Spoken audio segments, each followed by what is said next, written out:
Live from Fargo and serving you on TV, online, and on the go. This is Valley News Live at 10. Breaking news for you this evening. A driver and his passenger have been taken into custody after a man was struck by their vehicle today. The Clay County Sheriff's Office is investigating the crash that happened this afternoon on Highway 9, south of 90th Avenue South in Downer. A 23-year-old man from Hawley was driving the vehicle, and a 30-year-old man from Lakeville was a passenger. Their minivan hit a man, and now they're both in jail awaiting possible charges. Authorities got a blood test from the driver and are waiting on those results, too.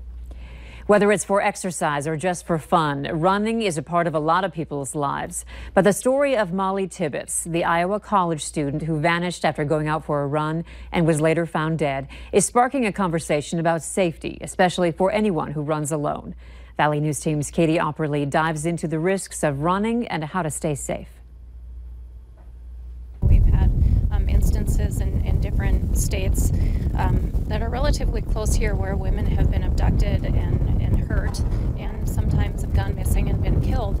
And so women especially have to make sure that they're very aware of their surroundings. Molly Tibbetts was attacked doing something tons of people do every day. The Iowa college student was abducted while out for a run and later killed, making many who enjoy a nice jog outdoors think twice and consider the risk.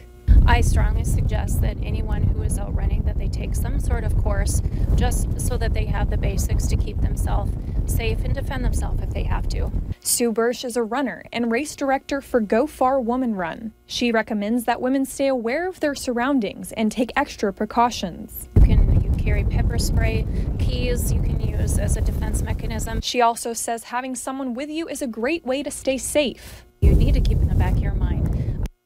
Especially for women, it would be helpful to run in groups.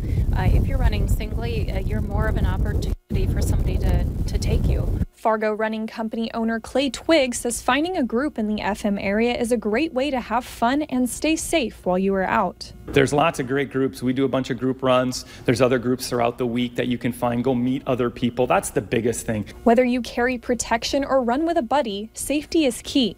It is a nicer area here to run, but there is dangers out there, and you always need to be aware of what you're doing. In Fargo, Katie Opperly, Valley News Live. The man accused in the death of Molly Tibbetts is facing a first-degree murder charge. For a link to some local running groups in the area, go to our website, valleynewslive.com, and click on this story. Nice weather on this Labor Day for us, but a bit more hectic for those out west. Here's a photo taken out in Reeder, North Dakota, which is south of Dickinson. What looks to be two funnel clouds popping out of the sky. But is this weather heading our way? Let's find out from Chief Meteorologist Hutch Johnson. Hutch? In short, yes. Severe thunderstorms out to the west, though, will likely not be as strong or potent as they work their way into the eastern third of the state. Right now, they're impacting Minot and still floating around the Dickinson area. The thunderstorm cells themselves are moving to the northeast right now. Just to the north and east of Dickinson, a severe thunderstorm right now with some large hail. The highest risk for hail and gusty straight-line wind damage from storms will be in the areas you see shaded in yellow. The dark green in the Devil's Lake Basin means a few of those storms could still be on the strong side. But look, when they get here, it's not until after 2 in the morning. And then as we go towards daybreak, we still could see some thunder showers hit and miss across the valley to begin your Tuesday. So wet weather to begin our back to school and back to work day on Tuesday. What about the rest of the week? I'll have details on all of that here in just a few moments. All right. Thanks, Hutch. You bet. All that water Hutch mentioned is coming from activity in the Gulf of Mexico. Tropical Storm Gordon is set to strengthen there tonight before taking aim at Mississippi and Alabama tomorrow night, possibly as a Category 1 hurricane. Reporter Manuel Bojorquez is following the storm and has the latest. Labor Day in South Florida was a wash. Soon after forming off the coast, Tropical Storm Gordon unleashed wind gusts of up to 50 miles per hour and dumped up to 4 inches of rain, leading officials to issue warnings about street flooding and shut down some beaches due to dangerous rip currents. Typically bustling South Beach was empty, save for a few drenched tourists like Jerry and Nicola Matthews from Ireland. Well, we're used to this weather. You're used to this weather? Yeah, Just home. not, you don't want it on your vacation, No, we don't. right? We really want some. The storm also caused more than 375 flights out of South Florida to be delayed and canceled more than a dozen. As Gordon moves into the warm waters of the Gulf of Mexico, the concern is it could strengthen before making landfall again. Warnings are now up for coastal sections of the Florida Panhandle, Alabama, Mississippi, and Louisiana. New Orleans Mayor LaToya Cantrell says emergency response plans have been activated. We've got the pumps and power we believe we need again to be safe and protect our residents. Even as Gordon pushes away from South Florida, there are still red flag warnings along the beaches, and there is a flood watch in effect here until late tonight. Manuel Bajorquez, CBS News, Miami Beach. The storm is expected to reach coastal Mississippi and Louisiana by late Tuesday and move inland on Wednesday. A local mom took to Facebook yesterday in hopes of finding her daughter's car that was stolen outside their home last night. Take a look at your screen. The stolen car is a red 2007 Ford Fusion with black leather interior. Holly Messner was only gone for about an hour yesterday evening, and when she got back, her daughter Allie's car wasn't on the curb anymore, but Allie was still home. She asked me where my car was, and I thought it was outside, so I said it's out front, and she said, nope, it's not. I panicked. I thought that she was kidding at first. I thought she moved it and then just was pulling a prank, but no. Holly and Allie moved to Fargo last month from Carrington so Allie could start her freshman year at NDSU. But with over $500 worth of books, a $200 parking pass, and her $200 art kit inside the stolen car, her school year is not off to a great start. Allie searched all over town last night and planned to again today, hoping someone left her car behind with her belongings still inside. If you have any information on Allie's car, call Fargo Police at 235-4493. The first day of classes at Moorhead High School you could see a ton of traffic headaches for drivers tomorrow morning. School officials sent out an email to parents asking for them to plan for delays with construction underway on the long talked about underpass at 20th and 21st Street. Administrators are asking students to carpool or ride the bus if possible. Due to construction, there currently is no outlet to the south parking lot, so parents are being asked to drop off students on the north side of Moorhead High.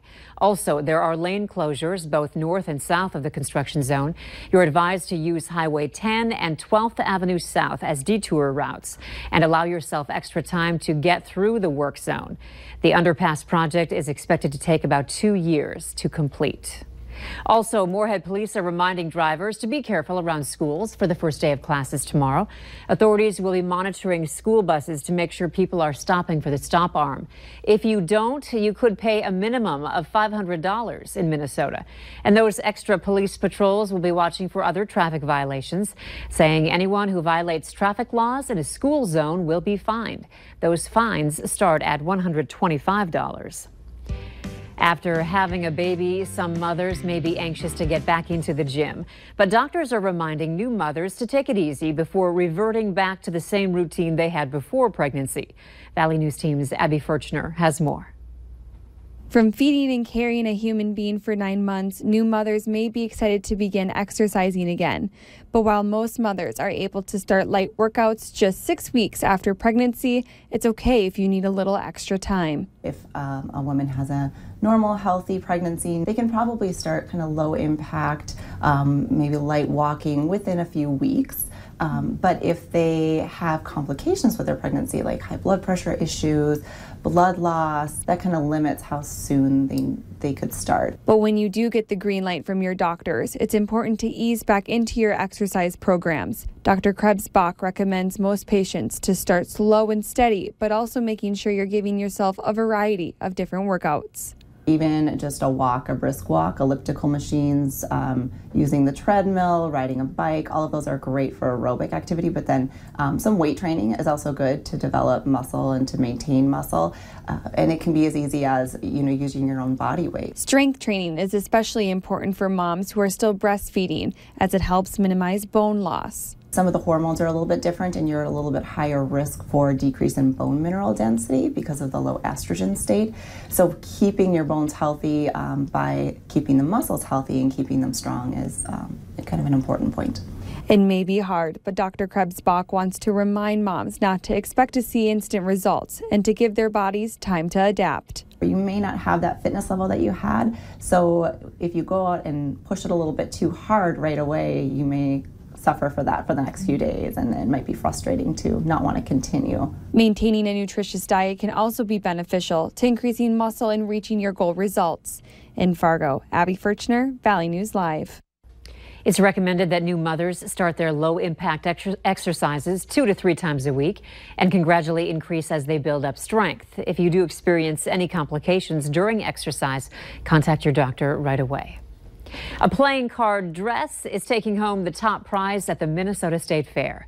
Stacy Jo Sundblad made her winning dress from 40 decks of cards and 5,000 staples.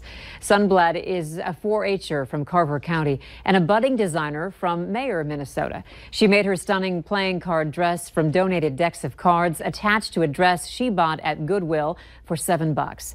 And all her hard work paid off when she was handed the Purple Ribbon, or Grand Champion Prize, in the 4-H Arts and Crafts category. Later on Valley News Live at 10, a mom tries to elude police with her baby in the back seat. The wild chase at 100 miles an hour that was caught on camera. Up next. We enjoyed a pleasant Labor Day today, but gusty south winds continued into the evening. A gorgeous setting sun, clouds, and a few thunder showers as we head into the overnight hours are on the way. So look at your forecast coming up right after this.